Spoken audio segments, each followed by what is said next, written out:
Right, end of day debrief. What has been going on? Well, essentially today was a test of, did the Bank of England stimulus yesterday actually do enough to produce the results that they wanted to calm markets? And I think on the whole, we can say, we're certainly looking at the pound, I think this seems to have worked. Other markets a little bit less in agreement with it, in particularly equities, which have kind of just gone back to where they were trading previously anyway. So let's go and have a little look at what exactly has been going on.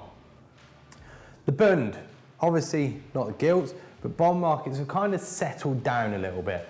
I think particularly the US equity markets have done rather well over the last day or two and have managed to stay higher. But all markets from the sort of heights that they reached yesterday, post the Bank of England move and then continued to move higher, have taken a little bit back.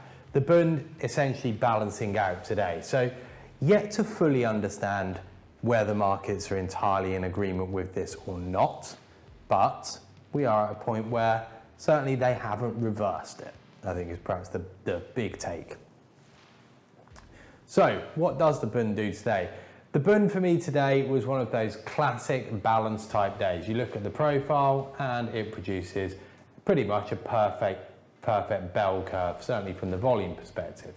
You've also got quite a notable spike of volume to the lower end of value yesterday and a bit of a sort of cave in the middle from yesterday as well. So coming into today, the information you need is pretty much all at hand by 9 a.m. We trade above the IB, we trade below the IB, in the middle of the previous day's range. Does this look fair to be a market that is going to balance for the rest of the day? By this point, you're thinking yes. So what that does is that now tells you what your strategy needs to be. For the rest of the day, your objective is to buy somewhere in this blue box, using the VPOC of yesterday, back up to the earlier printed lows, which come in around 60, so 50 to 60 becomes your point to buy, looking to play back up through the range, and then towards the peak of the bounce post the break of the IB to the downside, so the point where you can confidently say, yep, this now looks like a balance. Well, where does the peak of that bounce come in? Comes in around about there, around about 20. That's then going to be the area to be targeting and taking that to a peak up around about 30. So that then tells you what you need to do for the rest of the day. One area where you could get unstuck is this one quick whip towards the downside. We get the whip down. As soon as you're back above 50, if you have lost in here, you get the chance to buy again and recover those losses back up the range, just to sort of cover this loss or add to it, add to the profit you've got slightly at this point, and then look for it to rotate. Likewise, late on, drive up in the bund into the close. Is this going to sustain itself up here? Unlikely. You get up to the top of that tail, into the mid to high 60s. That's a decent area to sell, into the tail above the IB, top of yesterday's value, bottom of previous day's value. It all stacks up. Very, very obvious profile day, I feel, for the bund today. And I think this is symptomatic of markets still trying to digest exactly what it is that they should take from, or how exactly they should judge the Bank of England's decisions from yesterday. So, moving on to equity markets, a similar story. Equity markets move very similar to bonds, ramp up initially, pull back, grind higher. The equities seem a little bit sort of slower on the uptake here. But what we then get for Euro stocks in this case is basically a liquidation of that late grind up. You get this grinding move higher, so not really a drive, just a sort of steady, turgid grind up. Reverse is nice and quick. We open at the top of what is a very poor looking value area, very flat edged. We open at the top, the IB straight away trades down. Once that breaks at 15, that sets the tone going forward for a further sell-off, aided by German inflation data as well. Sets the tone for the move down. Market zips down through value. I think if you're playing that to the downside, obvious target down towards 32.80, the bottom of yesterday's value. And as soon as it's done that, you're now thinking probably a balance, a B-shaped type day. You've had liquidation move. As long as it doesn't develop into a trend, the point where you realize that this is not a trend is when this doesn't go down, i.e. we come back up here. So this coming about 10 o'clock, you've concluded, yeah, it is a B shape. The way this trades down gives you that clue anyway, so you're already leaning towards that. And then we balance. So we balance sideways. That forms a clear single print up around about 00. That's your area where you can sell from. And this then produces the move eventually, once the US session comes in, to the downside. What you're looking for on a day like this is, if this is going to just completely balance out, that's your first port of call, and that comes in around 77. You've then got the low of the morning, which comes in at around about 67. Previous day's low comes in at 54. They're your targets towards the downside. That's your objective of the day. That's where you're looking to get out. The job is done on seeing that move. Again, very simplistic profile play. Textbook, I think, would perhaps be the best way of putting that. After the liquidation, you expect balance. With that, you use the single prints to sell, which initially come in here, and you play for references within and below the range. Job done. Right, onwards then. The one market that does seem to have played this as a job is done, the calming of market objective from the Bank of England's action seems to have worked. The pound then. Late on yesterday, finally does rally after the initial confusion around, well, possible rate hikes, but also possible QE. Ultimately, does it calm markets? Does it serve the purpose of at least alleviating the pressure? Yes, certainly that's had the way the pound has taken this. We, late on yesterday, rallied back up the range after a failure to break the inside day and go down. Once that's happened, we've now got the scope to try and break the top of the range. That all comes in this range up here, which is 109 to 109.30. That's the point where once you're through that, we now start looking up towards 10.45. We can start looking to possibly reverse all of the move down up towards sort of 12.50.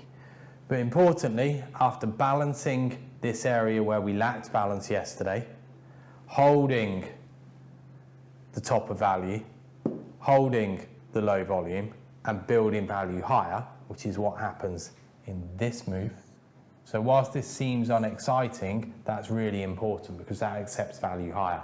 This now allows for the move up. This now says to you that yes, if you're looking to play that breakout, you can now do it. Top trades will go and look at then using shorter time frames to precisely get into this trade and give yourself the ability to relax in a trade, which is a valuable thing. So it seems that this worked. With that decisive break, the single print that you see here, through 0900, 0920, 0930, now we can start to think that maybe the pound has found a low and can actually start to reverse. Of course, becomes very vulnerable if we get back down into this zone, and in particular below 105.40. That's where we get very, very vulnerable. So that's where we're currently sitting in the pound.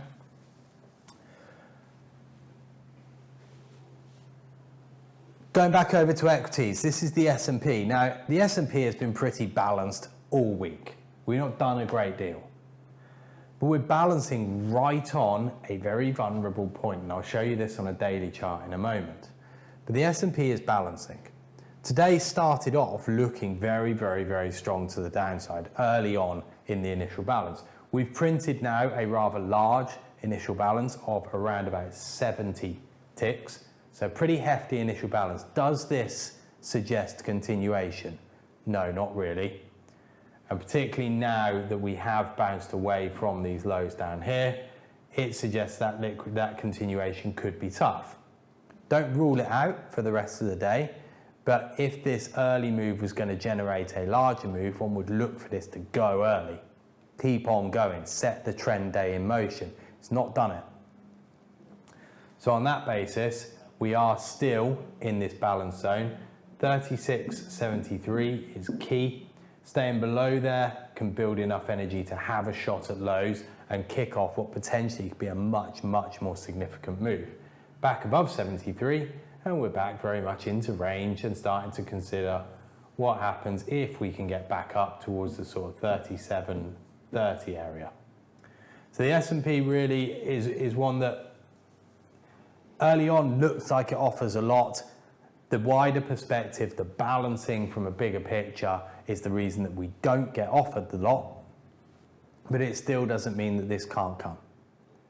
The balancing over these days is building positioning.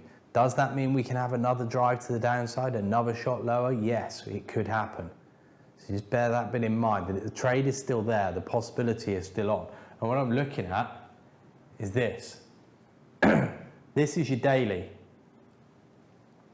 We're now possibly on a double bottom for the last 2 years, or possibly on the beginning of a significant break to the downside. Now, you can't answer which one that is straight away from here.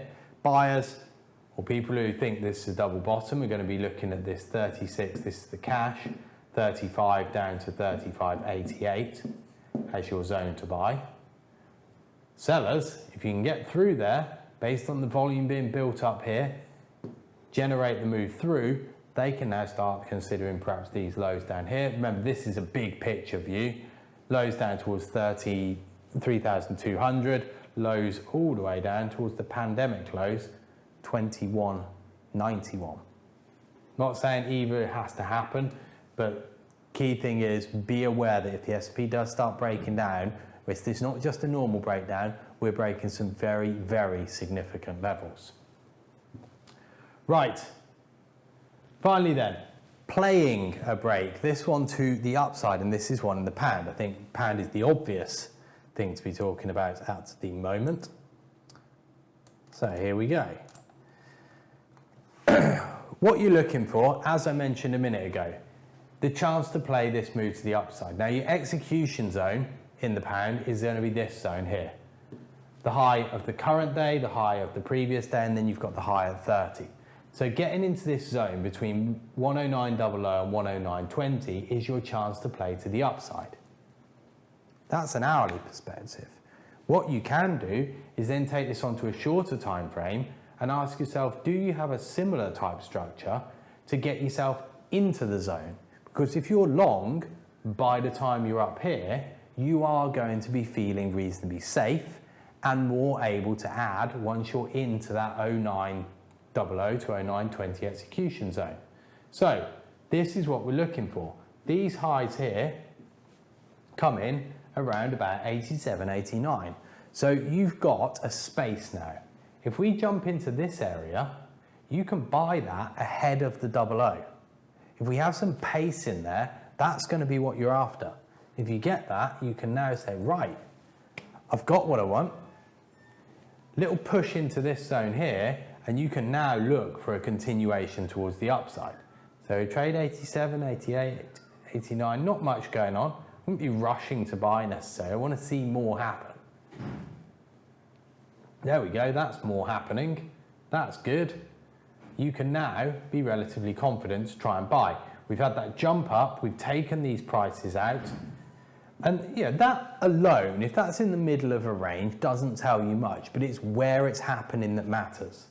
It's at the point that allows you to play up into that 00 to 20 zone. So you're giving yourself the chance to be in beforehand.